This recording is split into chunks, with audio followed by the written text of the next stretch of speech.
Okay, we're live. Hey, Yo. yo, hey, Sean, yo. you caught up on One Piece. You did it. What? I am fully caught up on One Piece. I have experienced I all didn't there think is. that was. I didn't think that was physically possible. Yeah, that was my goal for the quarantine. So now the quarantine can end. Okay. You're the chosen one. I did it. I have no more One Piece to read, so the quarantine can stop now. The virus can just go away as far as I'm concerned. Yeah. Was it worth it? Yeah, I wanted to be caught up, but my goal was to catch up before 1,000 hit, Uh-huh. and they just came out with 987, I think. So Oh, okay. did it with I guess probably like a couple months to spare. Nice. So Good job. yeah, good for me. Congrats on my end. Yeah. So you're gonna start now? God, no. Good Honestly, I wish I could. answer. Good Well, I answer. mean, I wish I could catch up. I could start. I don't have to wish that. But yeah. It's real good. I know there's a lot to it, but there's a lot to also like there. So, but yeah, there's a lot. It's Yeah. just a lot in general. Sure. What have you guys been doing for the last week? Oh. Today has been putting furniture together day for me. Okay. So I've been putting together furniture. Otherwise, just been busy with stuff, Yeah. Busy with stuff. living life to the max Yep. in quarantine. Yep. For sure. Well, for me, last weekend we went camping, and we found this, or we went camping so that we could go do this like rock climbing slash hike trail thing that we found up in Tahoe. So the way it works is you have a guide, and in like non-COVID times, the groups are usually a lot bigger, but they've like pared down the groups quite a bit just to make things safer. So it was just my girlfriend and I and the guide.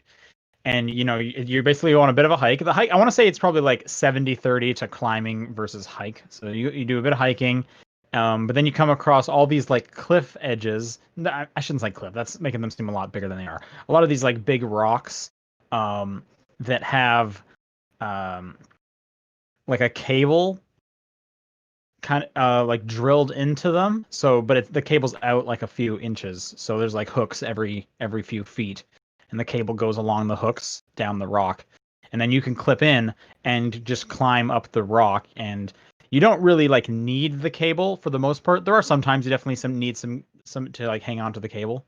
Um, but it's just like you just go along the path up the rock, and the cable's there just in case your foot slips or whatever. But they've also drilled in a whole bunch of like pieces of rebar and other hooks for you to step on. um so you're not doing any actual hanging at any point. You're not putting your full weight on the cable, but it was like super fun. um we had booked the 4-hour hike, but I guess just because the group was a lot smaller than usual, and my girlfriend and I are relatively fit, so we didn't need as long of breaks. We finished it in like 2.5 hours. Just flew through it. Um, but it's cool. Like the way they have the hook cable part works is so it'll like so your hook will hook onto the cable, right? And it'll slide across it as you walk along the cable. But every time you get to one of these pegs that keeps the hook into the rock, or that keeps the cable into the rock, you have to like rotate your hook because there's an opening on it. I don't know, this is not even doing a good job of explaining it. You have to rotate your hook because your hook is actually open at one point so that you can slide through the peg but stay on the cable. It's not big enough for the cable to come out, but they can go around the peg. Just a cool piece of engineering they'd put together. But yeah, and then because of it, you get to go like basically right alongside what would be like a 20-foot drop, uh, being totally safe and whatnot. Very cool. And yeah, that's what we did um, this weekend. And I will say the one downside to our camping trip was that so this is the first. So we bought a new tent. we set up the tent before we left to make sure we knew how the tent works. One thing we didn't double check is if our plan for the air mattress worked, which our plan was, the air mattress has like a built-in pump. You plug it in. So we bought an adapter for the car cigarette lighter thing, so we can get like a plug. Plan was to blow up the air mattress. The cigarette lighter in my girlfriend's car doesn't work. Oh no! Which we found out once we set up the tent at the campsite, and nothing was working. I don't know why we didn't test everything beforehand. We only tested the tent. Anyway, so it just meant for like kind of a rough sleep. We just kind of put down as many blankets as we could underneath us because our campsite was on top. It was just a bunch of wood chips. The entire ground was just wood chips. So that's what we got to sleep on. So we put a deflated mattress down. We had a couple yoga mats in the trunk. So we put those down. We put a blanket down, and that's what we slept on. It wasn't terrible. We both managed to sleep, so that was nice. But then I'll give you one more highlight from this trip was we took a quick stop just before the trail to get some breakfast, and I came across this sandwich shop called Port of Subs, and Port of Subs will sell you a 24-inch sandwich. Oh, this is what you were talking about on Twitter earlier. Okay.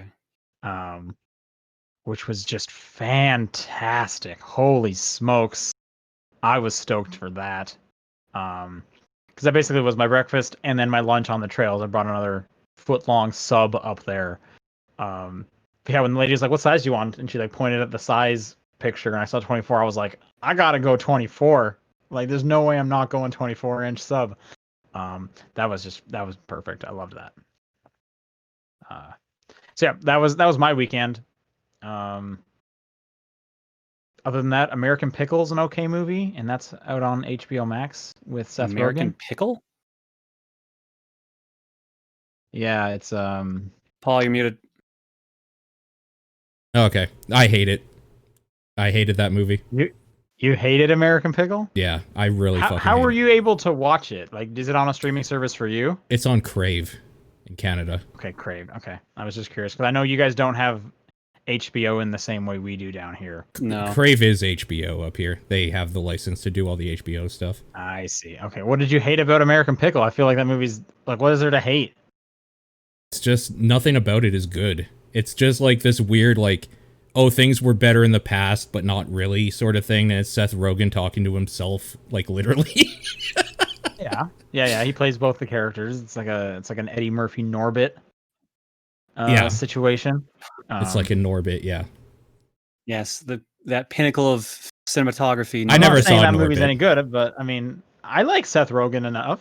I think he's an enjoyable actor. I'll watch a movie with a Seth Rogen in it. It doesn't play to his strengths at all because it's not a comedy, really.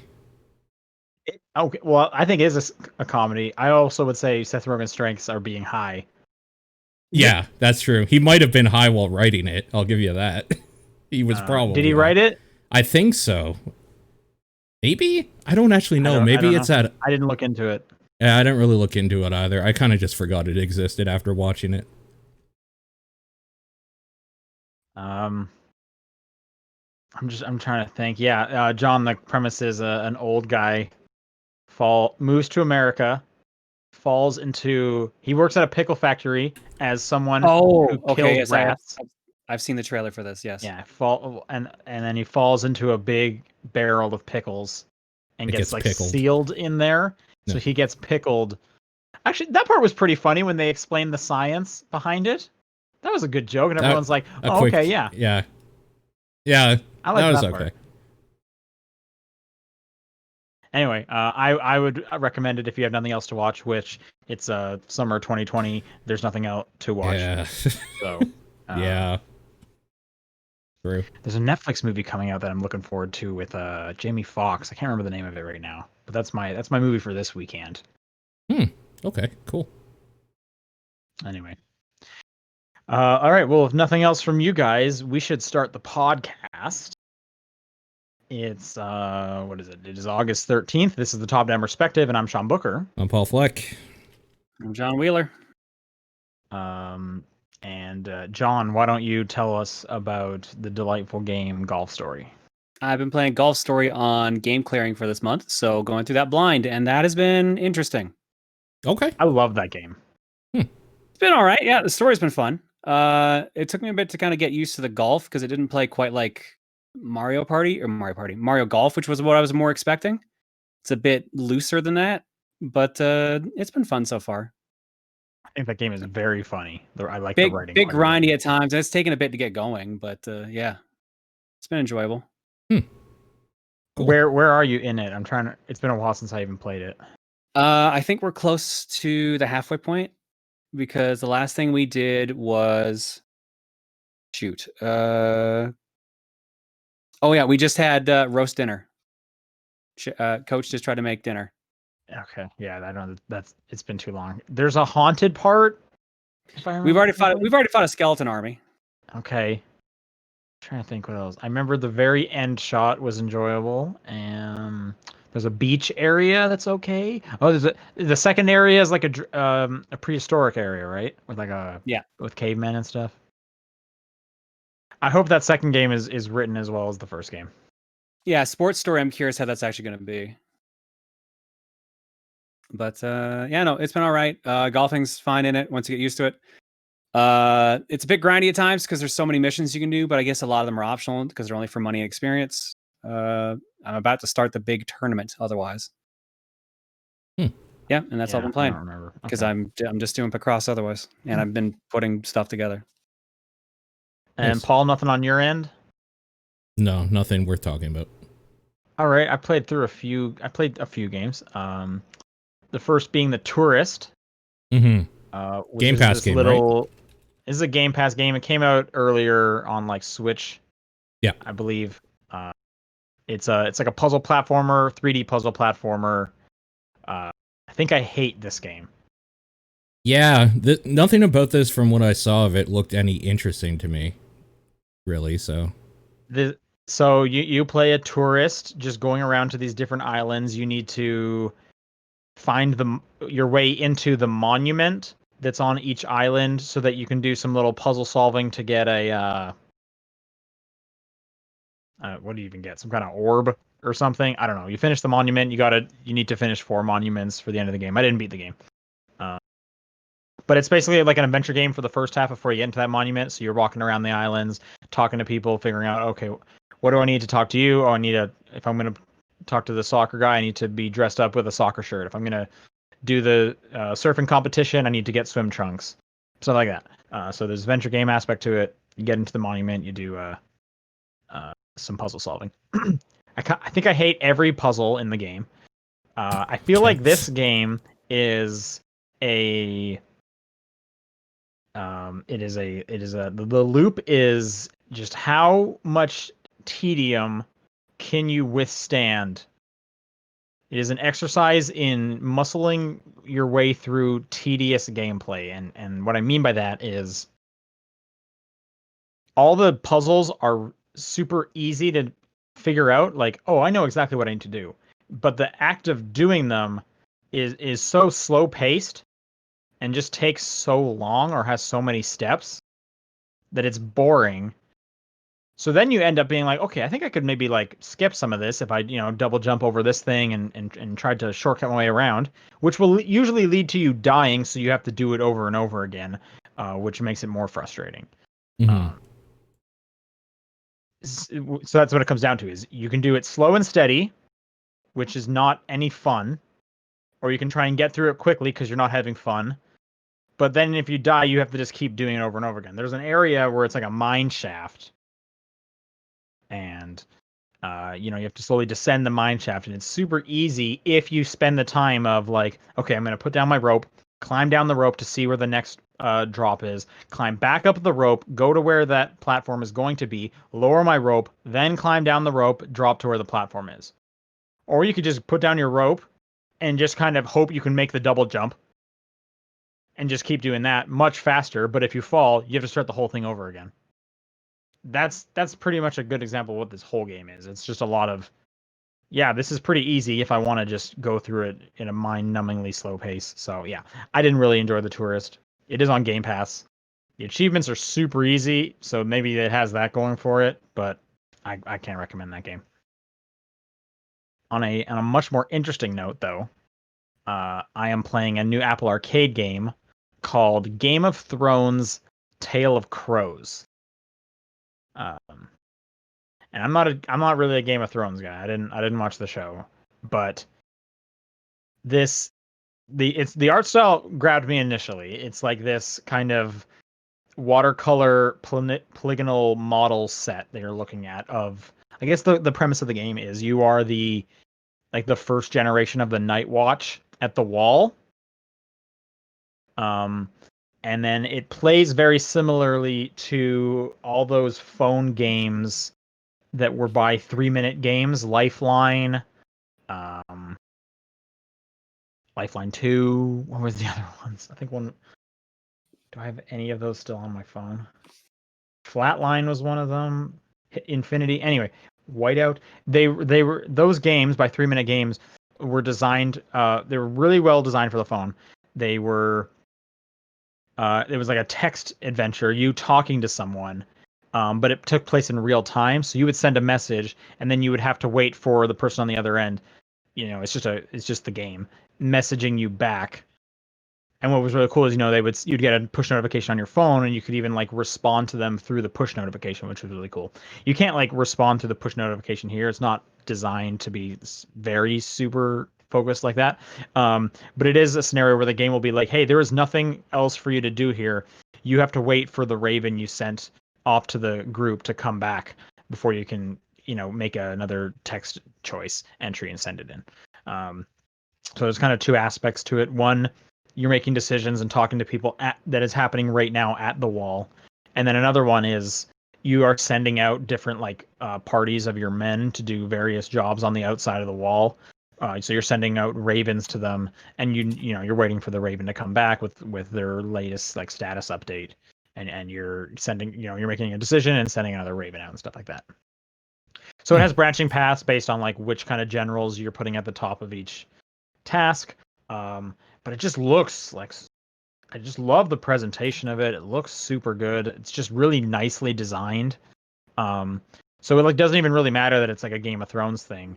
They are referencing some the Targaryen household, blah blah blah, and that doesn't mean much to me. So you might get a little bit more out of it if you're a fan, but I really don't think you need to be a Game of Thrones person to kind of get into this. I think the presentation and design is just top notch here. Really enjoying my time with it. That's cool. Game of Thrones: Tale of Crows. I guess you need Apple Arcade for it. Gotcha. So that sucks. I finished Control on the Xbox this week, which means this coming week I'm going to finally jump into all that DLC. Which at the moment there's two pieces of DLC. I have the Foundation, which is from the season pass, and I have, is it the Formation, which was the free one? I think that's what it is. Foundation and Formation. So. Yeah, the one that added the expeditions and the other was actual story stuff. So yeah, the Formation is something I have to do with a jukebox. Okay, that's the free one. Yeah, that's the free one. Yeah. I saw that pop up while I was playing through, and I'm like, I'm gonna leave this until I'm done the story. Yeah. So yeah, I'm looking forward to getting into some stuff I haven't seen yet. That game runs really poorly on the Xbox. I heard on the PlayStation as well. Absolute trash on the PlayStation. Well, I remember hearing that it was running poorly on the base models of the consoles, and I didn't hear really anything about the the half step ones. I'm playing on an Xbox One X. No, it runs poorly on the Xbox One X. While playing it, it's usually fine. I had one issue of the frame rate completely dying, and that was in the final battle. I guess just so much stuff was exploding. But the main thing that happens all the time is anytime I pause the game and then unpause it, there is 3 seconds where it just stalls and then slowly warps back into playing, and now I can play it, and that's fine. Doesn't do that again. But for whatever reason, that game does not like being paused. Man, what a bummer. that Weird, yeah. version is bad, the console version. It's weird that it's like still bad. It's like a year old at this point. Yeah. The checkpoints are still bad. I ran into the issue of like, yeah, that's the I same died to a across all. boss, Mhm. and it was like, how did they not fix this? I have to run through the whole like area again to get to that boss fight. Oh I don't my think there's gosh. anything to fix. I think that's intentional. I don't think that's a bug. I Well, think they clearly intentionally it must wanted be. you to. Yeah, it's not a bug. For No. sure, it's not a bug. I just Yeah. feel like they would have addressed that because I'm hoping other people complained about this. Other people I talked to complained about it. I didn't find it that big a deal. But yeah, it could have I been feel better. like if you're in a boss fight and you die, let me start out in like the room just in front of it. I understand they want me to typically start out at the last like fast travel point, but like having to like fight my way back just to get to the boss fight is the worst. It's almost as bad as like watching the cutscene again, but I can lose this time. I guess I'm used to it. Like every Souls game and games like that do that.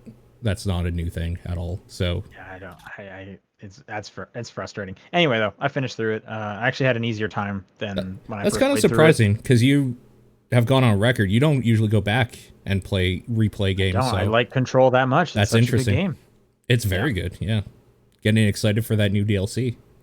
I know. I have like a week, 2 weeks.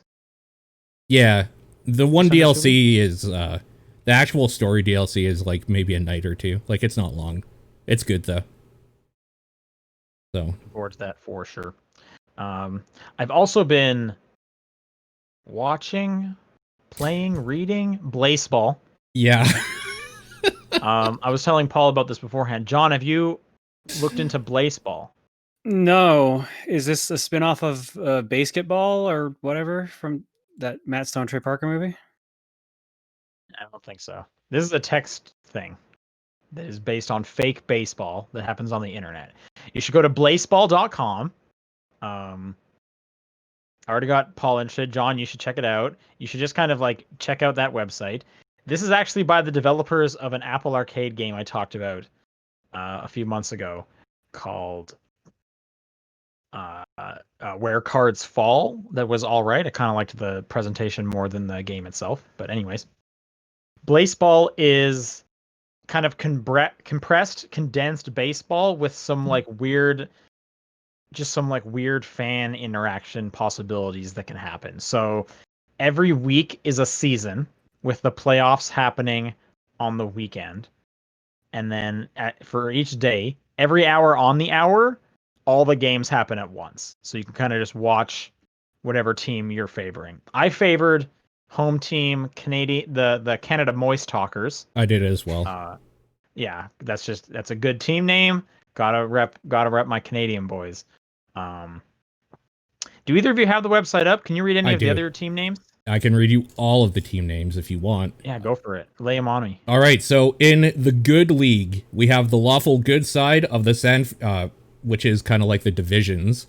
So Lawful Good division has the San Francisco Lovers, the Dallas Stakes, the Kansas City Breath Mints, the Unlimited Tacos, and the Chicago Firefighters. And they're against the Chaotic Good division, which are, or no, they're against the probably Lawful Evil division on the Evil League. So that's the Hades Tigers, the Philly Pies, the Baltimore Crabs, the Mexico City Wild Wings, and the Hellmouth Sunbeams. For the Chaotic Good and Chaotic Evil, on Chaotic Good we have New York Millennials, Charleston Shoe Thieves, Yellowstone Magic, Hawaii Fridays, and Boston Flowers. And then Hawaii Fridays is just a good name. That's just a good name for something. It is a really good name. They're not doing too well. They're 48-51 right now. So they're not going too hot.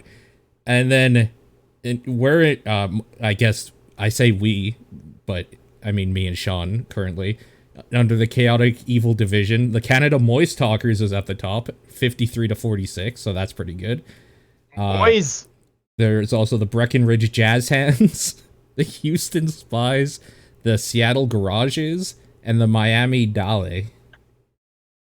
So I'm gonna log in real quick because the if I remember correctly, So here's Some of the player names are also really good. yeah, I'm gonna bring up Canada Moist Talkers here and just go through some of them. All right. So their Please. logo or motto is "Spray it, don't say it."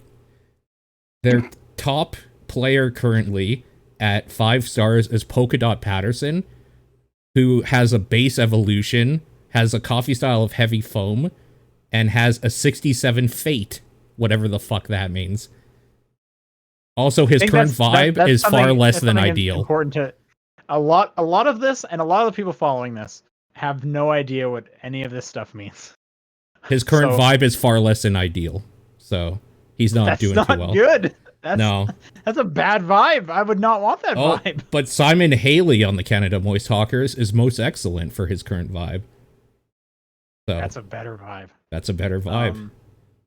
They have a Patreon which gives you access to their Discord. I haven't been a part of that, but from the way I learned about Blazeball, and the people talking about it sounds like the Discord's actually super enjoyable because they have watch parties during like the playoffs, which everyone's watching for a different team that's all playing at the same time, so it's just kind of nonsense. But people are cheering and whatnot. People are asking in the chat, how do I get into this? You want to go to blazeball.com. It's just baseball with an L after that first B. You just have to like log in with an email address, and then it's like, hey, what's your team? You can pick any team. They give you a bunch of tickets. So the tickets are pretty interesting, and also that's where it leads to a lot of the confusion. Aptly so. You can vote with your tickets, and you can like put them towards players and stuff, so you can like favor teams and whatnot. Oh shit! I just ate a peanut. What does that do? Did I waste a peanut? I could not tell you. So peanuts weren't in the game originally. We had to have enough players vote for peanuts. We didn't know what peanuts did, but eventually we got peanuts put in the game. You can eat them. I accidentally ate one. They only gave me 10 to start off with. Yeah, you can just eat peanuts. You should vote. There's a whole list of things you can vote for. Some include, let's open more of the mystical dark text. And I believe there's a tab on the page that shows the full text. Yeah, the book. Yeah. Which we're slowly revealing more and more of the book. I don't know what that has to do with anything, let alone sports. But sure, they have a shop. You can beg people for coins if you're out of coins. Sorry, it's not tickets, it's coins. Oh, I need to buy a membership card to even access the shop? Okay, fine. Yeah, it's worth it. You should definitely get access to the shop. I did. You definitely want to do that. A bucket of peanuts is 1,000 coins? Oh, it's 1,000 peanuts, though. Okay, that makes sense. Yeah. I believe you get a few coins like every day or so that you like log in. Yeah, it's a weird thing. They have games every hour on the hour during the week. It's a weird thing. You don't have to be into baseball, but if you actually want to watch, they will like update you in real time of like who's hitting and stuff like that and how things went. Listening you describe this makes it sound like a fever dream, to be perfectly honest. You should check it out. I honestly think you should go to blazeball.com, you should log in, and then you should just explore. You should just check out the website and what it has, because it's a weird thing, and I think it's a cool summer thing. Oh, motherfucker. Impaired the Canada Moist Talkers base running by 10%. Those bastards. Yeah, so you can, like, apply weird status effects to teams and stuff. The Ultimate Tacos are apparently now fully anti-capitalist. I don't know what that means, but there you go. Yeah. Weird. What a weird thing. Anyways, yeah. So that's Blazeball. That's the other thing I've been playing, watching, reading this week. Yeah, that's the thing. But that's all I've been engaging with. So why don't we do some news? Okay. Starting off with this big thing that's been happening today, this developing story. Yeah, I've been trying to follow this. Yeah, this has been interesting. This got some implications. Yeah. So, Google did follow suit. Holy shit. Okay. Yeah. Let's try and go through chronologically here. So okay. At the beginning of the day, Fortnite and their parent company Epic released a new update on for the game that would take in direct payment method for V-Bucks. Sure. I think there's also a sale going on right now for V-Bucks, so you can get them at a discount. 20% off. And if we look at the mobile versions, though, specifically, let's start with Apple. Apple takes a cut of any kind of microtransactions that go through their apps. So by Epic doing this, they are circumventing that 30%. They are getting the payment going directly to them, which is not allowed on the App Store. Right. It's why things like Project xCloud, or I guess it's just Microsoft xCloud, is having a hard time getting on iOS. It's why Steam had a hard time getting on iOS. It's why when the Kindle app came out, they were not allowed to sell you books through that Kindle app. It has to go in somewhere else. Yeah. So Epic basically pushed this through, and Apple took Fortnite off the App Store. Sure. Which that's a pretty big step. Yep. It was basically Epic daring them, like, yeah, you want to just do it. Let's see if you'll even do it. And yeah, Apple did it. I believe the next stage was that Epic filed suit against Apple. Okay. Epic's stance basically being that they are running a monopoly on this marketplace. And it is hurting consumers and developers, and it is not like kosher and whatnot. Okay. To the point, did you guys watch the video Epic played on Fortnite? And I didn't watch it, but I saw the thumbnail of what it was. My God. So a video played in Fortnite, and you can just find it on YouTube. Obviously, Epic remade, with Fortnite looking characters, Apple's 1984 commercial that was all about like fighting the machine and breaking out and being your own, but they just flipped it on them, and then it ended with like #free Fortnite. Yeah. Apple basically came out and said that, hey, Epic, they came out with a statement saying, hey, Epic Games took a step and they violated these App Store guidelines. We're not going to give like special treatment to Epic. Every developer is designed to keep these guidelines in check. Everyone gets the same deal, yada, yada, yada. The same thing happened with Google as well, which I was kind of surprised. Does the Google Play Store take a cut of microtransactions like Apple does? I don't know. I thought so. I don't know. All I know is that taking it off Google Play means literally nothing, because if you have a link, you can install anything on your Android. So I'm reading this update on the article we have here. Google has similar rules to Apple regarding its store. Okay, so yeah, they do, I guess. They take a Fortnite cut. is still available on Android through Epic's app or the Samsung store for those devices, with Google writing, while Fortnite remains available on Android, we can no longer make it available on Play because it violates our policies. However, we welcome the opportunity to continue our discussions, yada, yada, yada, yada.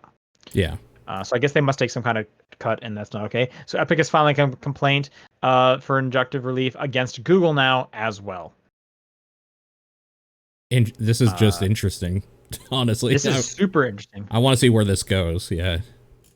Yeah, it's pretty cool that Epic's doing this, because like if anyone can fight these big companies, it's the biggest company. I've definitely seen a lot of people, and I kind of echo the sentiment as well of like, I'm not gonna like root for either of them because these are like billion-dollar companies. So like, what do I care? Yeah. I mean, it definitely sets or changes the precedence in the industry, though, at large, right? On how this stuff should be looked at. Maybe. I guess we'll see in terms of how it turns out, because for all we know, Apple wins it, and it's like, well, there's nothing we can do. But like, I can't see Fortnite not being on a platform. Like, every platform is going to want Fortnite, right? Yeah. I mean, that was probably a calculated plan here. Yeah. Yeah, for sure. And that's definitely why, Epic was basically like, yeah, we dare you, take us down. Like, let's see what happens. Yeah, it's super weird. I do feel bad for the people that already like bought a bunch of stuff on their iOS device for Fortnite. That's the only way they could play.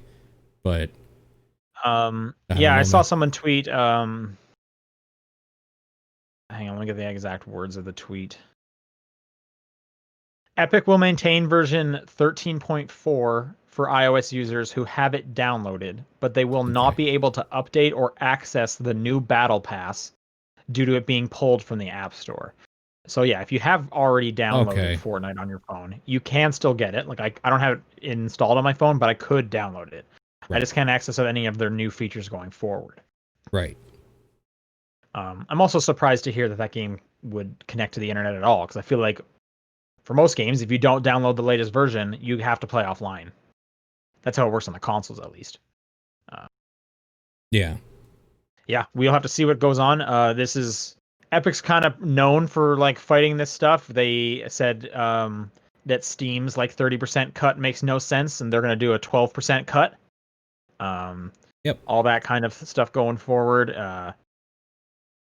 It is weird because also I don't really want to root for Epic because they knew what they were signing on for. They fucked Apple over by doing this. Like they're not necessarily the good guys in any of this either, but it's like I personally as a consumer prefer them to change the precedence of that being set. But like it's hard to also root for people that are just like, yeah, we agree to these terms. Oh, fuck you, old man Apple. We're Fortnite. Like, I don't know. That is basically what they are doing for sure. We're you can't stop us. We're Fortnite. Have you heard of Fortnite? Yeah, I have. Super curious. This is just another thing of like Epic shaking things up, and it's fun to watch. Yep, I agree. I feel like every few months, Epic decides, you know what, we're gonna do something crazy, and that is fun watching that. And the rest of the industry just has to go like, okay, here we go. I'm curious, what like Microsoft, they must just be sitting there waiting to see what happens, right? Because they're like, yo, we got to get Microsoft xCloud on there. Yeah. Is Epic going to do it? Yeah, I don't know. Yeah. Got to see where this is going for sure. But I mean, if Epic can change the whole 30% cut kind of stuff, that's great for like developers and whatnot. They just get more money and all that kind of stuff. So it is I think Epic's a good company. I think they've been doing some consumer friendly things. And I'm very curious to see how this ends for sure. Yep, more like you said, more than anything, just the fact that they have all the money means that they can do weird shit and throw wrenches in every cogwheel that they see. So yep. Yeah, but can Fortnite compete with Apple's money is the problem. I don't know. That would, yeah. Or Google in this case too, yeah. Oh, well, I don't think Google. They can't compete with Google, but yeah. I think it goes outside of the money aspect, though. I don't think it's necessarily who has more money, because you're getting you're getting a fan base of Fortnite if it is on your platform. No, I'm saying like if like Apple could stall, they have the money to stall. They probably have the lawyers to stall this. Oh, so I totally agree. Like they could easily win the who wants to spend more money on this fight, but the whole time they do that, they don't have Fortnite on their platform. That's millions of people upset at Apple now. Right? Hmm. And again, same with Google. Like you are choosing, if you have any interest in having games on your platform, to get the most popular game, you are choosing to not have that. So I think that's kind of the bigger thing, is that's a lot of unhappy customers not wanting to use your platform anymore. Blah blah blah. But considering the nature of like phones and just iPads and like things like that, would you even be able to get off that platform right away? You'd be probably stuck there with contracts for a while. So I feel like Apple's position is way stronger on this in the long run. That's a good point for sure. Yeah. I if you want my take on it, I think Apple's totally in the right here. I think Epic broke a contract, and they are Apple is totally from a business perspective, totally in the right here, and it's Epic that's fucking everything up. But like, that maybe it should be fucked up is what I'm also getting at too. Yeah, no, I agree with you, but as the consumer, it's stuff like this of why I can't get Project X Cloud on my phone anymore. No, that's it. Is that Apple should be shooken up by somebody for sure. Yep. Even if like Epic loses, if it like changes something so that Apple like changed their terms or whatever, like it's definitely, I think, gonna do some good. But again, time will tell. We'll see. I think this is gonna be all settled out of court, honestly. Yep, most likely. All right, next topic. Going back to Control, they announced an Ultimate Edition that is launching August 27th on Steam, and September 10th for PS4, Xbox One, and the Epic Game Store. Sorry. It's going to include all the DLCs and updates since the release. What makes this interesting and kind of a bummer is that this is the only version of Control that will support smart delivery. I was going to ask you about this when you were saying you bought or you were playing Control, especially with how like the base game runs like shit. It seems like prime for them to be like, oh hey, if you have Control, like it's just a downloaded patch or whatever, and you can play it on the new system. But instead, they went this way. Right. This is a weird one. We're not seeing a lot of game developers do that. So, quick refresher: smart delivery. If you buy the game on Xbox, you just get the Xbox Series X version of it when you get a Series X. Yep. So instead of doing that for Control, they are making you buy a new version, $60 title that will get smart delivery whenever the Series X comes out. Obviously, no word on how PlayStation is handling this, but PlayStation's not doing anything really, so we can't really expect much over there. Kind of a bummer. Seems like a bummer move for consumers. Huge bummer. Yeah. But you know, I don't want to sit here and be like, give me free games, because like I understand developers got to get theirs. It just seems weird that they're kind of not going this route when everyone else is. I was trying to think, have any games that came out like last year said that they're going to support smart delivery, or is it all just basically been like Game Pass titles, you know, free to play titles, and then stuff that's coming out this fall? I think that's the case. So I'm assuming it's a scenario of like they just didn't like scope to have that as an option, but I don't know. Still seems like a bit of a bummer for me as a consumer who just, you know, wants free stuff, I guess. I think it's a bummer too, because those console ports play like shit on the fucking console, and this was their time to be like, well, we know that it plays like shit on this console, but on the next one you'll get it for free, and then you can play it the way it's meant to be. Yeah, although at this point I'd be like, I'm kind of more curious why these don't run better on the consoles. It's been a year. Right? Yeah. So, there's also that. It's not like they were built on new consoles, so. Yeah. In other weird news, the next Rainbow Six Siege character is going to be Sam Fisher. Sure, why not? Makes sense. This is cool. I did not see this coming. But I definitely think this is the next chapter in the weird. Is there going to be a new Splinter Cell game, Saga? Yeah, that's what I'm wondering too. I feel like they've just been hinting at that for years at this point. Ever since, what was it? Wasn't it like Wildlands that they put a Sam Fisher mission in there and they got the voice actor back? Yeah, there's a bunch of stuff with Sam in that game. Yeah. Super weird. If I'm not mistaken, the first like named kind of character that isn't just made from the ground up for Siege. Correct. I guess like, you know, cameo character from somewhere else. Yeah. That's fun though. So yeah, hopefully he's fun to play. Looks like an old man Sam. Old man Sam. Sure. Yep. He's got the goggles. What do you think his abilities are? He can see in the dark. See in the dark. So yeah. Although I don't remember dark being that big of a thing in that game. It's not at all. Were you shooting out lights? No. No. It's right? not at all a thing. Oh, not in Not in Siege. Yeah. Not in Siege. I thought, yeah, in Splinter Cell, you do And it all the Splinter Cell, time. that's literally like, yeah, the whole point of Splinter Cell. Yeah, I don't know. I have no idea. The full reveal's in a few days, so I'm excited to see what his deal is. Isn't it like tomorrow? Sunday. Sunday. Okay, it is this 16th. weekend. Yep. Oh, okay. I had the 14th or the 17th in my head, so I was wrong on both parts. But yeah, full reveal. Check that out to see what he's gonna do. That's fun. Yep. Definitely interesting. All right. Here's the second biggest story of the week after that Fortnite stuff. Yeah. They delayed Halo Infinite. That's so crazy to me. Yeah. Halo Infinite is coming out sometime 2021. They didn't even set a date. So who even knows?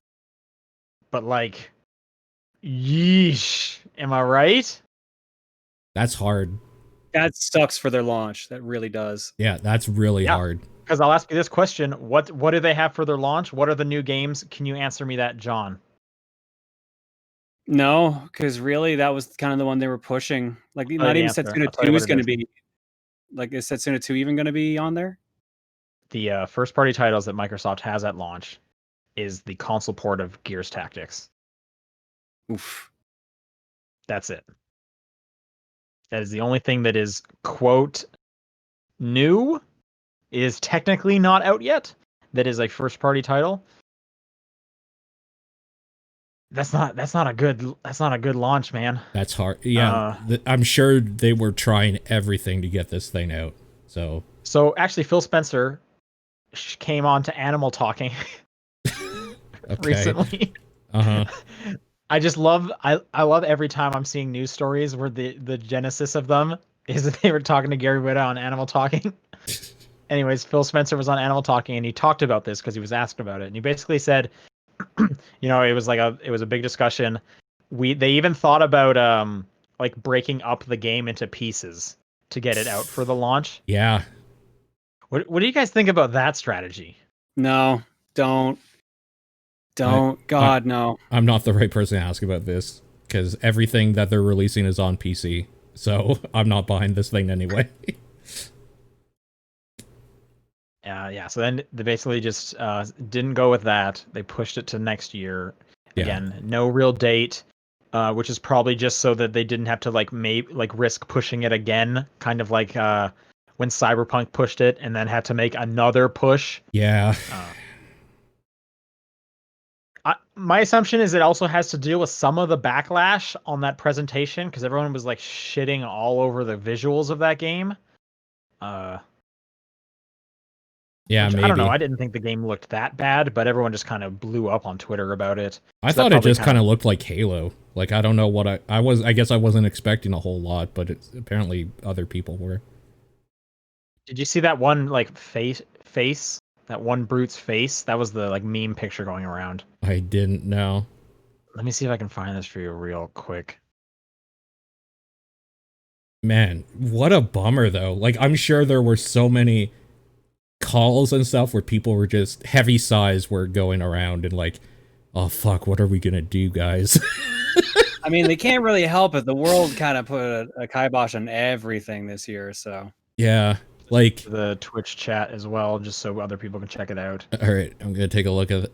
Oh, that's pretty good. Yeah. That's kind of the main screenshot that was going around. That was from the gameplay of Halo Infinite. So people being like, this game looks like garbage. Okay. Which, yeah, unfortunately, this brute looks like garbage. I don't want to insult this guy. I don't know what he's got going on in his life. He looks like trash. Wow. Apparently his name is Craig.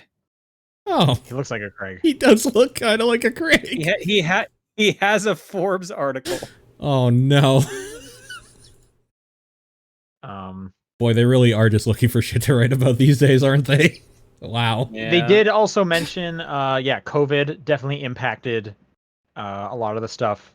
Yeah. Which I've been hearing from reporters that a lot of games aiming to come out this fall are probably going to be hit the hardest because that's when testing has to happen. Yeah. Testing on new consoles.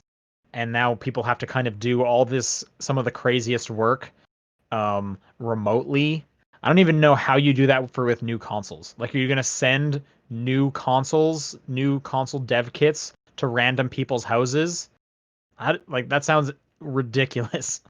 Yeah,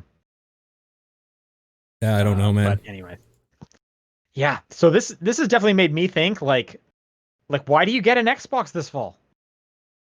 Well, I've been kind of thinking about that with the PlayStation as well. Like, have they even said like what's coming out for sure?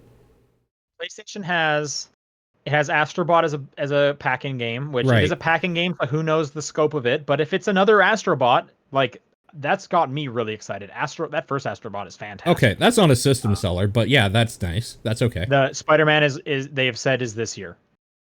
Yeah. So I don't know if that's a launch game. I'm less excited about that after they're like, this is kind of like a little side story add-on thing.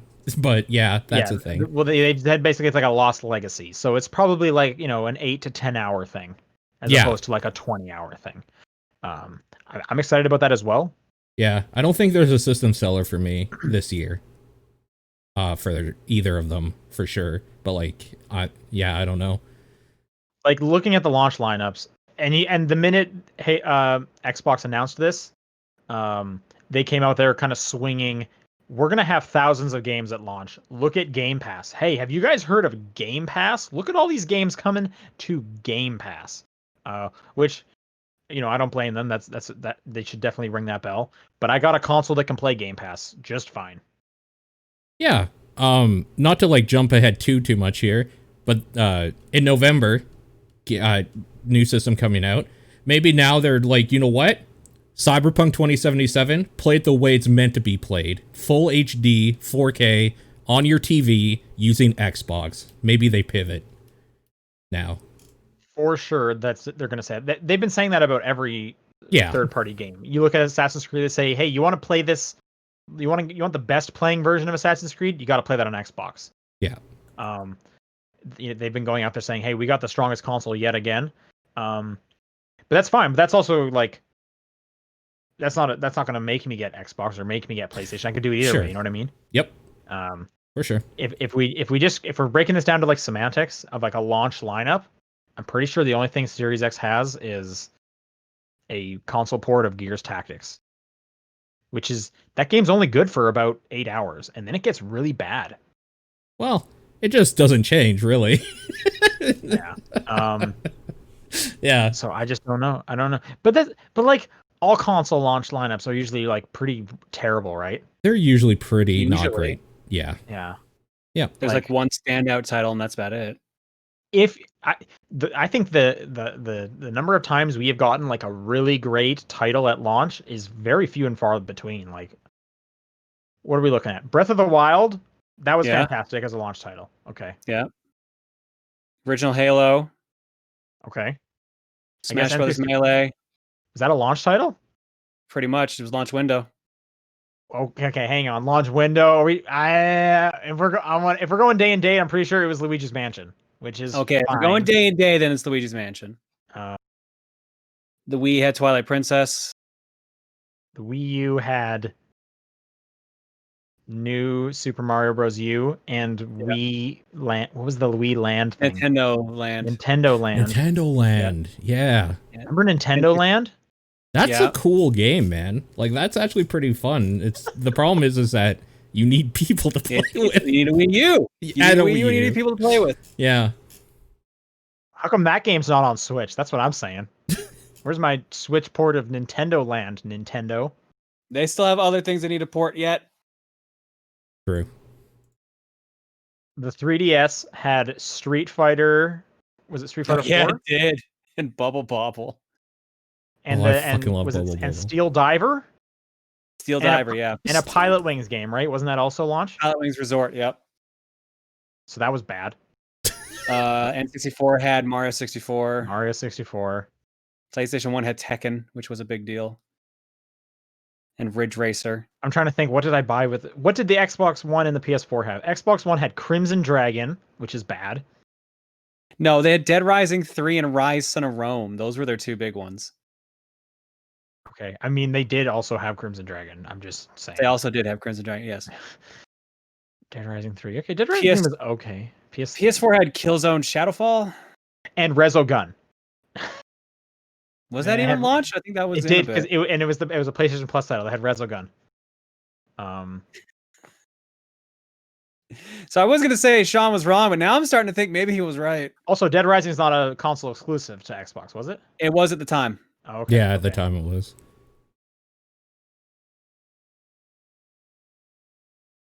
We had the Day One edition. Did you say Red Steel? Yeah, that was on the Wii, right? Red Steel. Yeah, but it also had Twilight Princess, so I feel like that negates Red Steel. Oh, for sure. I'm just trying to think of launch. Nintendo definitely have the game you want at launch with the console, for sure. For like all of them. Well, 3DS's launch lineup sucks. You aren't wrong. I remember that being pretty weak. Yeah. Anyways, yeah, I don't know. I honestly, I don't think I could recommend getting an Xbox Series X. I've been thinking about this like all week. I'm crazy, so I just might. Like just to have it done already, just to get it done. Yeah, just to be a part of it, and I'd also worry if like scarcity hit in some way. Scarcity's gonna hit because of production issues, no matter what. But like I haven't found anywhere doing pre-orders yet for either system. Yeah, neither have, for sure. Like I think of like the Wii when you couldn't get that for months, and that sucked. Yeah. I don't know. I feel like if you have a way to play Game Pass games, there isn't really a real reason to get a Series X. I agree. And yeah, you touched on it. So basically at the same time, The Verge dropped a story saying that the Xbox is coming November. Yeah. No real indication of when in November. Assassin's Creed Valhalla comes out on the 17th. Cyberpunk comes out on the 19th. I don't know. November. Yeah. And then this last bit of Xbox news, a controller, the official controller packaging for the Xbox Series X came out, and it references the Xbox Series S. So there you go. That's got to be what the Lockhart system is. There is their less powerful next-gen console that has been nonstop rumored over and over again. Here, this is pretty much an unofficial announcement, right? Yeah. Yep. Which I have to assume a Lockhart is just an Xbox One X in a smaller form factor, since they're not making X's anymore. That's my guess, but we'll see. Hopefully they announce that for real soon, and we get to find out what that thing is. But what do you guys think of the name? Great.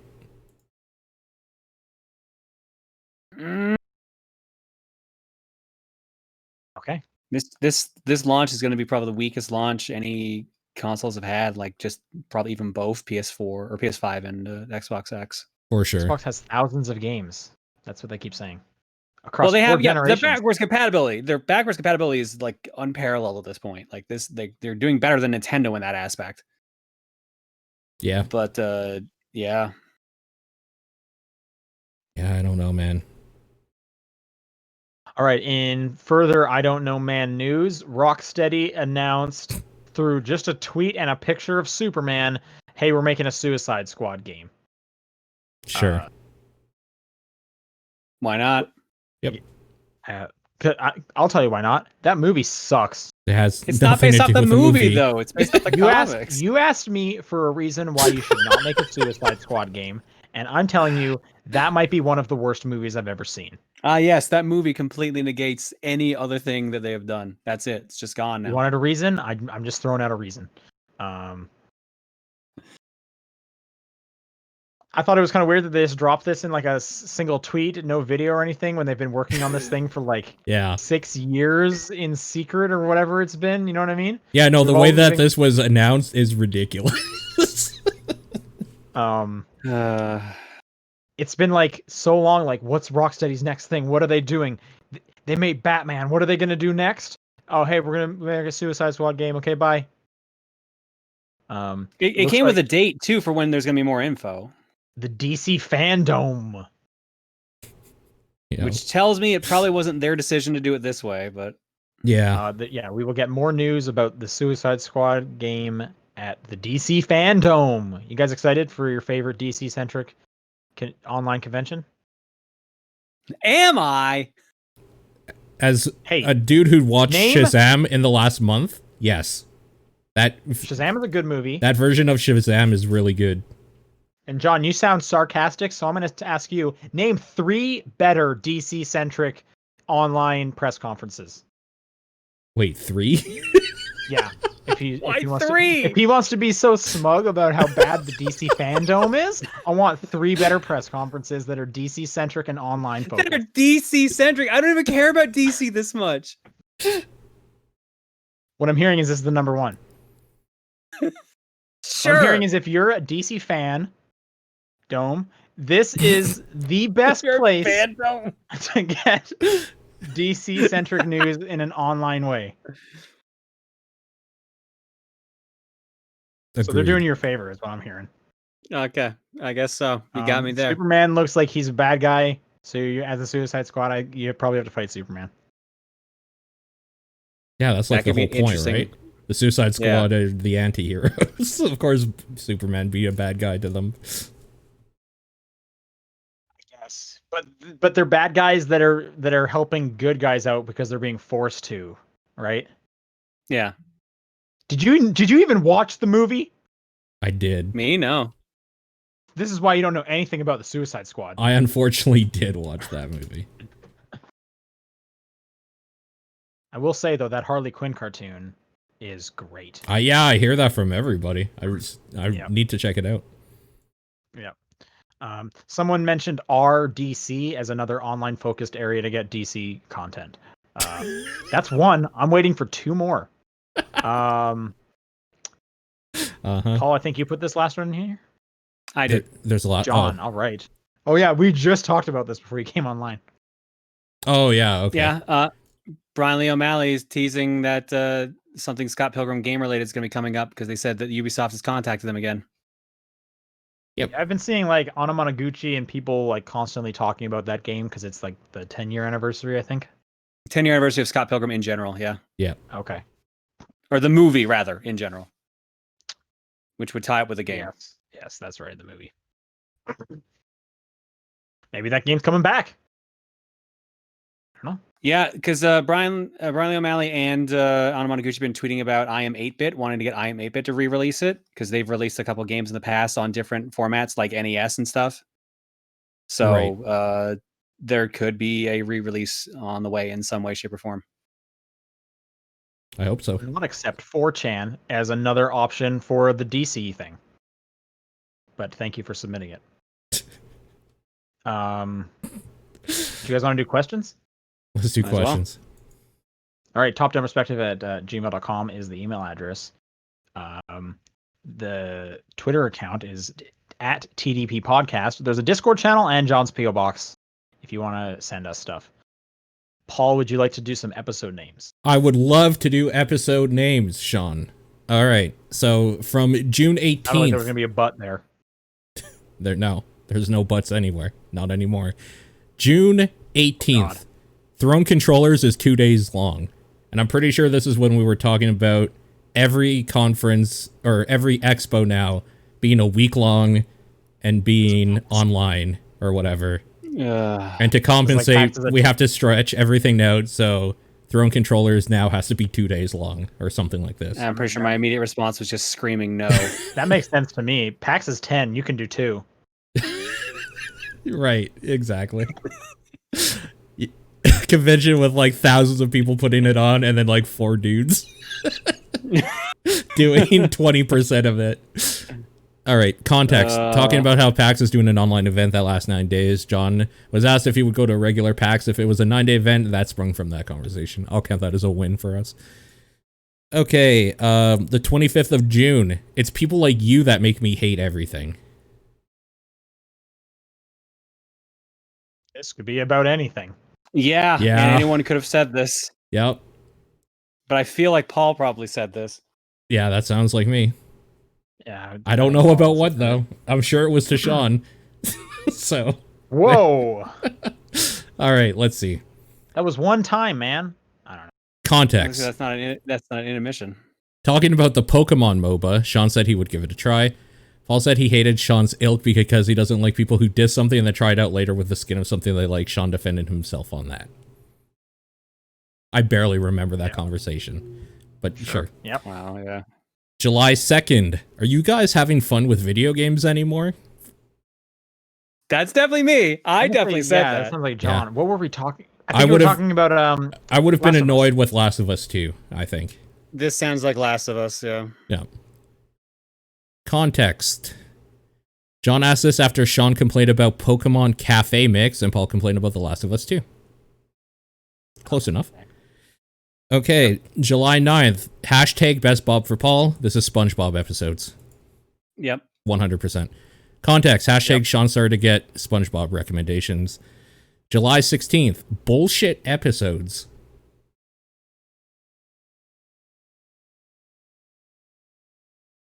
Shit episodes. Bullshit episodes. I don't think I was here for this one because I was probably still watching Reese. I hadn't. Yeah, I know you weren't for the Best Bob for Paul one, and Yeah. weren't you gone for a couple weeks? Yeah. So, I I hadn't here. started watching SpongeBob yet, so that has nothing to do with SpongeBob. I feel like we didn't talk about SpongeBob like consistently. I think No. it kind of came back after we did the TDP plus. Sure. I don't know what this is. Yeah, me neither. Context is Sean complaining about how each run of Bloodstained, Curse of the Moon 2 are called episodes, despite being generally the same. Yeah, John, you were here. Oh, I was there for that, yeah. Oh. Weird. Okay, July 23rd. My video game life. My video game life. That sounds like a CW show or something. Were we making fun of like dumb TV shows? I don't think we talked about the Sims reality TV show, but that would have Oh, we did. spawned it. Would that have been I don't it? think that spawned that discussion though. I want to say that wasn't recently, but I definitely remember talking to at least Paul about this. It sounds like some quip I would say when talking about like having to play a bad game or a retro game or something, or Yeah. some non-stop game like a Pacross. Yeah, I could see that too. All right, let's see. The context is I kind of think I said it. Sean was transitioning from talking about real life events to video games and said this, which generated discussion about his tween dramedy on Nickelodeon or Disney. Oh, well, never mind. Interesting. I don't remember that conversation at all. Yeah. Neither do I. No, me neither. That wasn't even that long ago. Mm-hmm. Yeah. Boy, things happen when you talk on the internet. Time doesn't matter in the COVID land. True. July 30th. Look what I won at John's house. This is tickets. Ticket talk. Tickets. Yeah, Yep. tickets. Context. John got a pinball machine. Sean and Paul told John it'd be better if it dispensed tickets. Paul specifically said he'd come over just to earn the tickets. True. And Don't think most pinball tables do that. Very, very few do, if any. then August Maybe one 6th, more. last week, I want Tommy Tallarico to be happy. I said this because I don't want his garbage and television shit, but I want him to be happy. So I might buy it. Yeah, Paul it's talking about the Amico, yeah. Yeah. Context. Paul gave this to a reason why he might buy the Intellivision Amico despite it not looking so hot. Yeah, exactly. All right. Thank you for sending those in. Appreciated. I will read this first question from Jaren. Yesterday at work, we got a shipment of this game called Race with Ryan. Ah, yeah. God, there is something in my eye. Oh.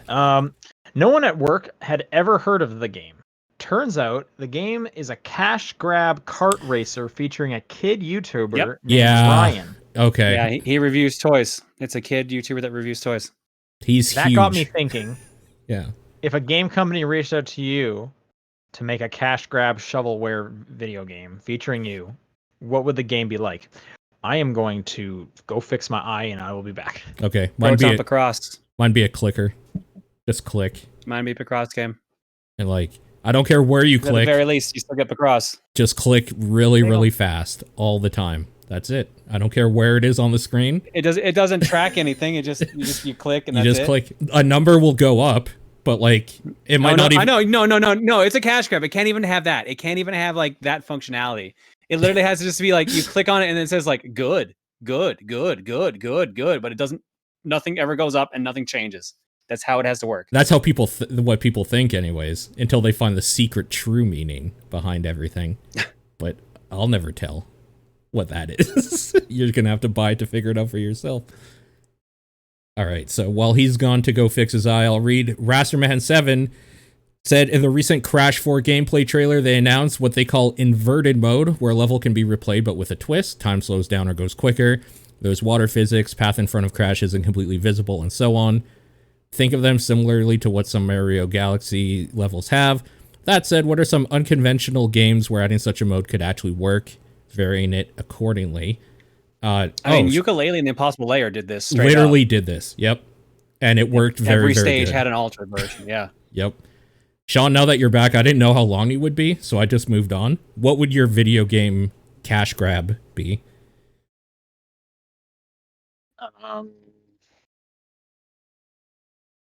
It'd be a clicker, and it would have sexy ladies on it. Yep. Okay. But only if you clicked enough. Right. Okay. Fair enough. Or actually, I'm gonna wait. John? Was that reaction because you said a clicker? No, it's because Paul. I said a clicker. Oh, okay. Then I'll change it. Across him. It's gonna be one of those old school bar like blackjack solitaire games where when you win you get to see a naked lady on the screen. Oh, nice. Classy. Yep, yeah, very good. Very something good. Classy, like you would have a cigar in your hand while you're doing it. Of course. Yep. So I already moved on to the next question about inverted mode or whatever, where levels are replayed but with a twist. And John and I were saying this is literally done in Yooka-Laylee and the Impossible Lair, which is one of the cooler things that game does, just in general. So, other unconventional games where something like this could work, well, kind of has to be level based, right? For the most part. Like, that's what the question is, right? It's like replaying a level, but they've made a twist on it. Yeah, exactly.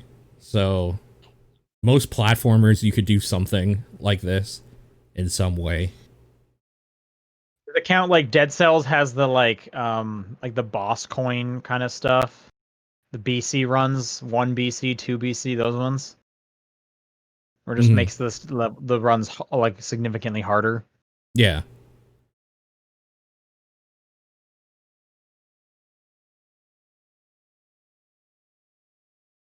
Yeah, I can't think of anything else.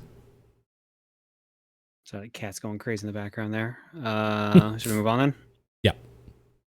Decoy Troy writes in and says, now that Sean is finally free from Assassin's Creed Odyssey, what's another game that you enjoyed or felt neutral on and played for quite a while until you hit a point that made you never want to touch the game again? Picross, because Picross never ends. I feel like this with almost every open world game that I get really into. So like it's usually Far Cry for open world shooters where I just do a whole bunch of it, and at some point I'm like, I don't even know why I'm doing this, but I have probably like 3 hours left, so I might as well keep doing it.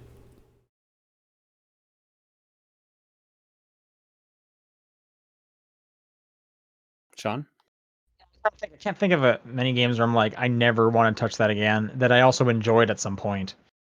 I mean, the real question boils down to name a game that overstayed its welcome, essentially. The Tourist. Yeah, there you go. The Tourist was actually a pretty good one, because that theme is fine until you realize this thing is boring and annoying and tedious. Sundered for me. That's a really nice looking game and it plays okay, but I was so fucking ready to be done with it when I was done with it.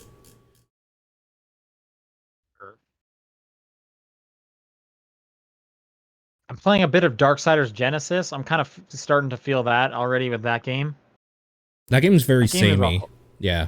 That game is there's a lot to that game. Like when they start talking about like the skill tree stuff. Wow, that game is dense. Holy smokes. Yeah, there's a lot in there. Is it my question? It is. BGC Kenny says, recently I came to the epiphany of music people wouldn't get along with musicians. Meaning Okay. that music people tend to get wrapped up in their own ideas of what's good and what's not, and draw arbitrary lines in the sand, whereas musicians themselves seem to not care about these lines. And man, there's still something in my eye. And listen and get along with each other and maybe even collaborate, despite music people saying that one of them is real music and the other isn't. Do you think the same holds true for video games? Why or why not? I don't think this is true at all. I mean, this sounds just like you're talking about asshole people. Yeah, you're not talking about musicians not getting along with music people or whatever. You're talking about pretentious dickholes who can't have a conversation without people just agreeing with them or whatever. I think this is just like an extreme fan base for anything where they kind of are putting words in your mouth. You know what I mean? Uh-huh. Yeah. Your mouth being like the musician or insert whatever here. For sure. So the whole. So I mean, yeah, it could. Yeah, hold true people for video games, suck for sure. everywhere, no matter what they're into, if it's music or video games. So yes, it definitely holds true for video games as well. Oh, I mean, that's literally gatekeeping is pretty much what we've described. Can you think of any examples for video games? The only thing I can think of is console fanboys. Console fanboys. Yeah, I always think of people that are like, "Are you a real nerdy girl? Name all these characters in this video game." That's a good one. Yeah. Yeah. The PC gaming online community is a bunch of toxic fucktards that I fucking hate. The master race? I fucking hate that community, dude. They're so fucking stupid. Also, as a fun question, if you could turn a video game into a musical, what game would you go with, and what would some of the songs be? Okay. Uncharted could make a pretty good musical. That would be a good musical. Or it would just be like Spider-Man Turn Out the Dark or whatever it was called. It would just be a train wreck, which would also be great. With the last question, we just had a good one in the chat from Psyched Crow, who mentioned point-and-click adventure games. People saying those aren't real games. I'll kind of echo that with whenever someone talks down to a walking simulator. Sure. Yeah. Yeah. Fun game into a musical. Turn a game into a musical. Final Fantasy VII. I feel like any Final Fantasy would work. Like Final Fantasy VI literally has an opera inside of it. Yeah. It's because 7 has the dance section, so I could just see them doing a series of those instead of battles or whatever. I was gonna say maybe anything with a big set piece, but then I think of I don't really think an Uncharted musical would be any good. Or I think it'd be fine. Last of Us musical. That seems odd. Last of Us. Now I want to watch a Walking Dead musical. So, well, I could see. I could. Well, so you just want to watch what was that movie I saw that came out? What is that? It's a Christmas movie that is a musical with zombies. Oh, what was it? That came out last year. Anna Saves Christmas or whatever. Or yeah, Anna and the Apocalypse. Anna and the Apocalypse. Oh, the Apocalypse. Yeah, that's a good movie. You just want to watch that? It's okay. I wish it was. It's better good. Than it was. It's good. It's not as good as the poster. That poster is so good. The poster's pretty good, I guess. Sure. But yeah, John, you should watch that movie if you want a zombie musical. Okay. It's definitely doable. Yeah, Castlevania musical would be so good. I think that would work. Yeah. A lot of organs, right? Yeah. Real Phantom of the Opera vibe. Exactly. Yeah. I still need to watch season 3 of that thing. Oh, me too. Yeah. How about what is the trick or treating game? Costume Quest? What about Costume Quest musical? Sure, that'd be pretty good. I think that could work. There's a cartoon, right? Isn't there a cartoon on Amazon Prime? For Costume Quest? Maybe. I'm pretty sure it's. I know there's a cartoon. I want to say it's on Amazon Prime. You're right. There is a cartoon on Prime. Wow. Nice. I didn't know about that. That's the thing. I have no idea if it's any good, but you can watch a Costume Quest musical if you want. Psychonauts? Would that work? Yeah. I wouldn't be surprised if doesn't Psychonauts 2 have a musical stage? Psychonauts 2 is not out. No, but like the latest trailer showed like Jack Black Oh singing no, a yeah, stage. yeah. You're right. Yeah, okay, yeah. Okay, now I'm just gonna say Brutal Legend. Yeah. Yeah. Oh my god, a rock opera of Brutal Legend would be so good. This was a fun question. Okay, Suku says, we all know there's a lot of video game princesses, but what about princes? Who's your favorite video game prince? Prince of Persia. Yeah. Oh man, that actually is probably my favorite video game prince. The one that came to my mind was Katamari Damacy. Also good answer. Yeah, that's a good one. I was trying to think if was any video games based on the artist formerly known as Prince, because that was going to be my answer, but I don't think there is. Unlike Michael Jackson, I don't think he got his own game. I don't think so. I can't think of a lot of princes, man.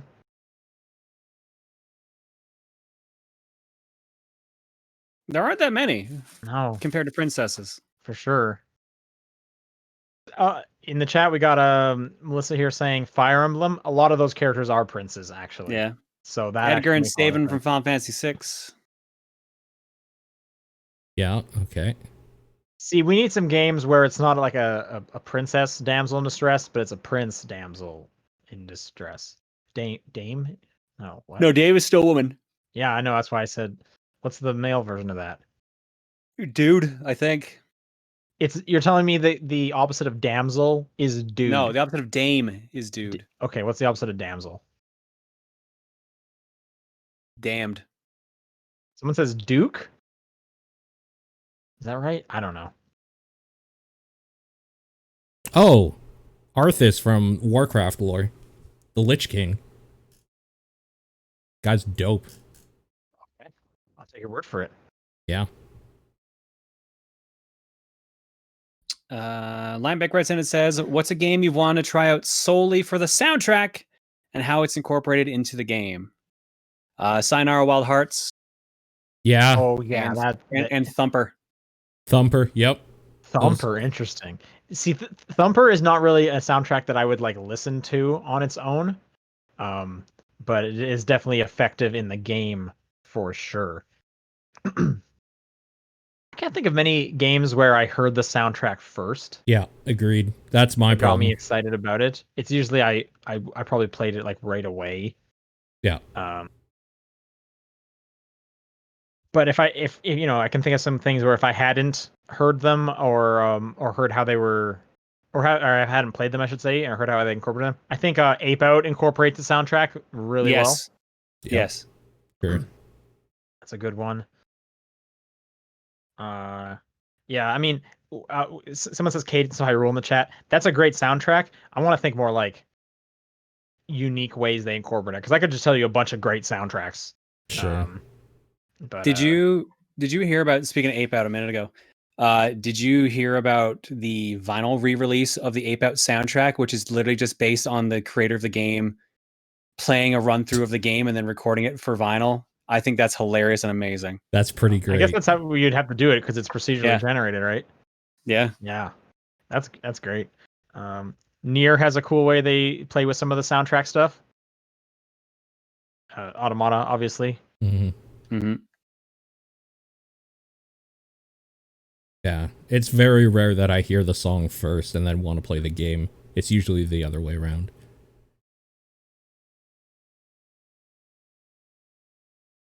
Okay, I think it's me now, right? Rinku says, what's a word you can never spell right, no matter how many times you use it? For me, it's especially.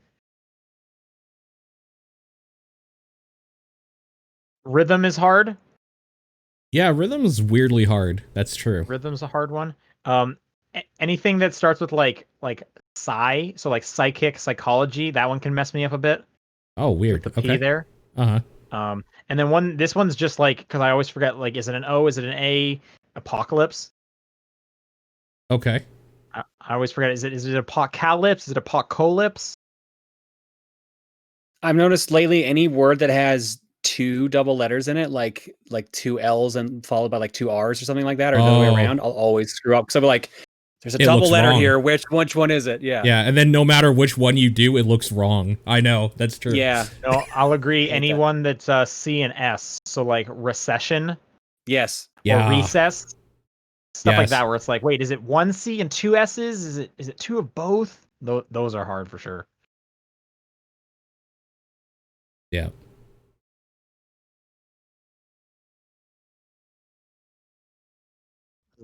Anything for you specifically, John? Paul, I mean.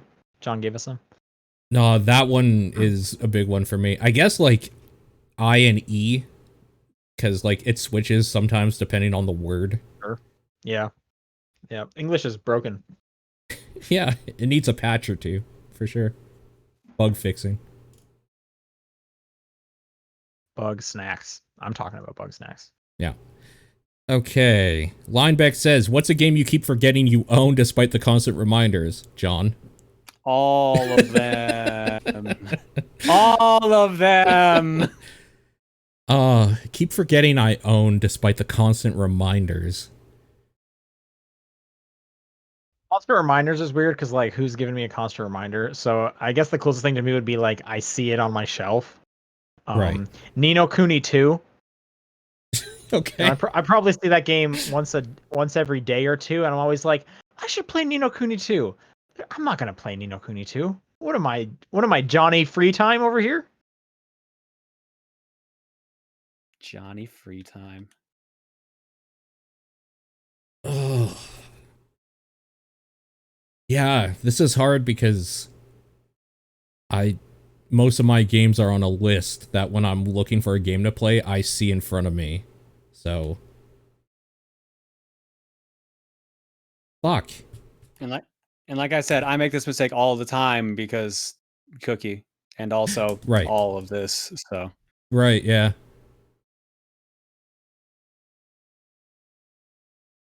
Keep forgetting you own despite constant reminders.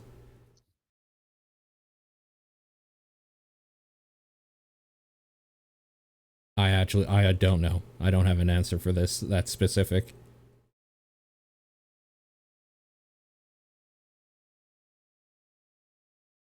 Next question then. Which I think is John. yes. What's the worst? This is from Boko. What's the worst thing each company releasing a console this holiday season could do to destroy their chances of having good sales? Well, we've already answered Microsoft's thanks to the news. You could delay Halo.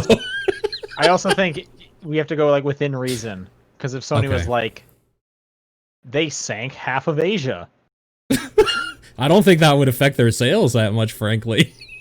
Like, from the Asian population, I think it would affect their production since a lot of their companies are based there. That's true. I think maybe in this post-COVID world, just pricing it too high to begin with would probably do it. Yeah. Yeah, that's a good point. I don't know what that number is, but I think there's a number Well, it's where gonna be most different people. for everyone, right? Yeah. Well, I don't know. I think everyone can agree $800 for one of these consoles is too high. Oh God, if that's no, please don't. If it Right? was 800, would you guys buy it? Like, honestly. Nope.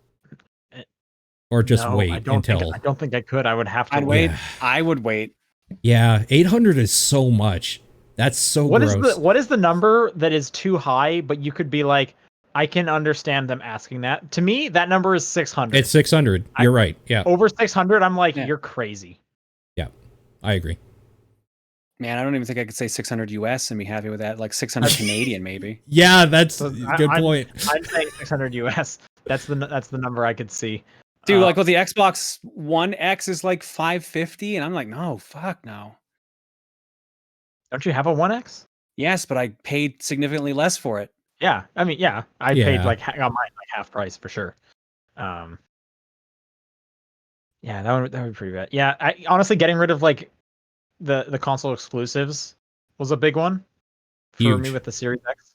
Yeah. Because then it just kind of defaults me to like, well, now my only way to play Spider-Man is PlayStation 5. So that's the one I need. You know, it's kind of a Nintendo thing. I can't get that anywhere else. So that's the one I need. Yeah.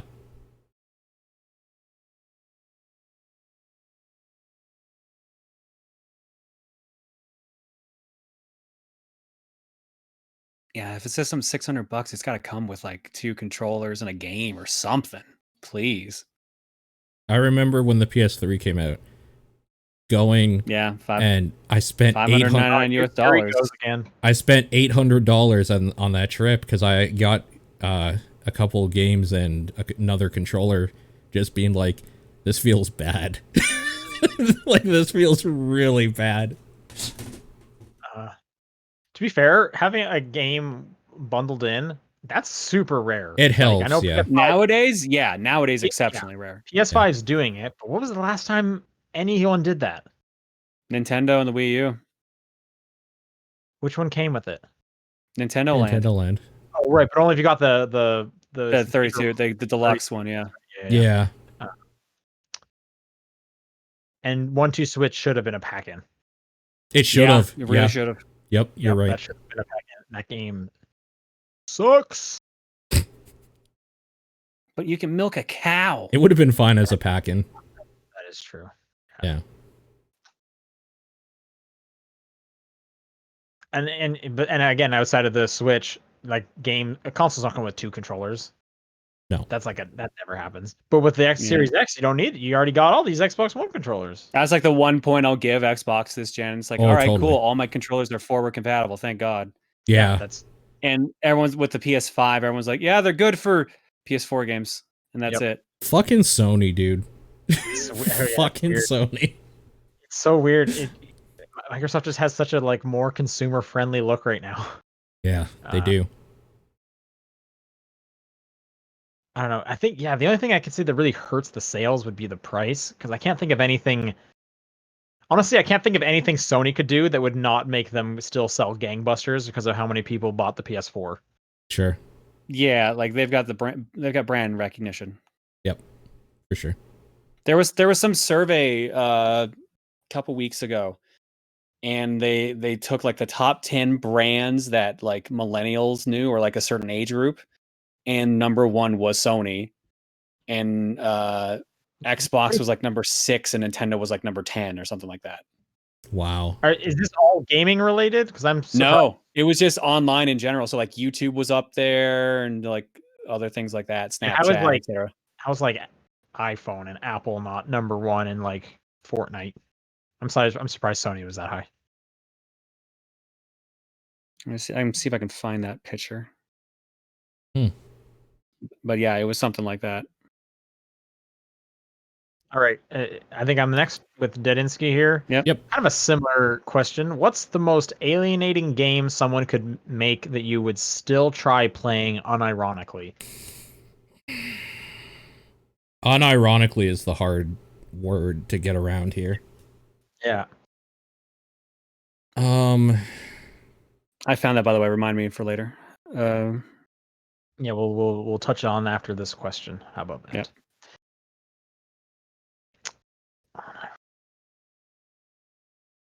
See, the problem is I play bad games like for a living.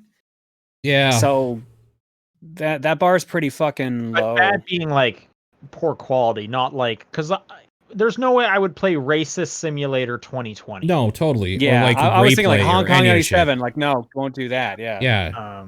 Nothing gross. Like, yeah.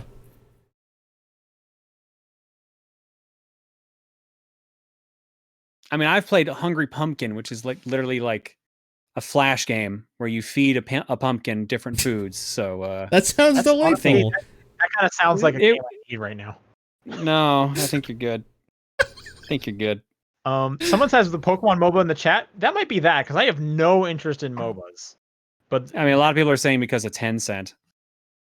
Yeah. I mean, I'm more doing it because of the MOBA angle is what's turning me off. But Nintendo kind of dumbing it down for us children would kind of take the ironic part of it out for me, I think.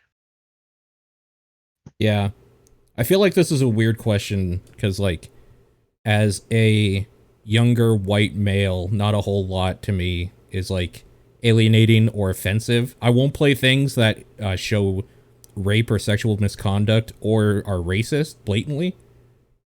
Other than that, I'm pretty much up for whatever, honestly.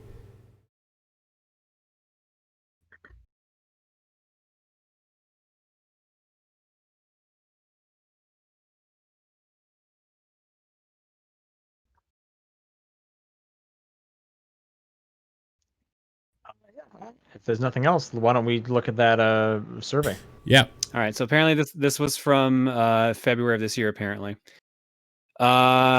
millennial top 10 brands. Number 1, PlayStation. Number 2, Amazon. Number 3, Target. Number 4, Disney. Number Okay. 5, Ford. What? Number 6, Jeep. Number 7, Apple. Number 8, YouTube. Number 9, Xbox, and number 10, Nintendo. What was the exact question given? Does it say? Trying to find the exact wording here. Because those car ones are insane to me. This is from the brand intimacy study. I can't find the exact question here otherwise. It's just asking about, I guess, brand recognizability or something like that. Okay, so how is it framing this list again? What are they saying this list is? What This is the list of millennials, the brand top 10 brands that millennials recognize, or like, sort that millennials like. so weird to me. Okay. Apparently Gen Z picked Xbox as their top brand, but I can't find the actual top 10 list.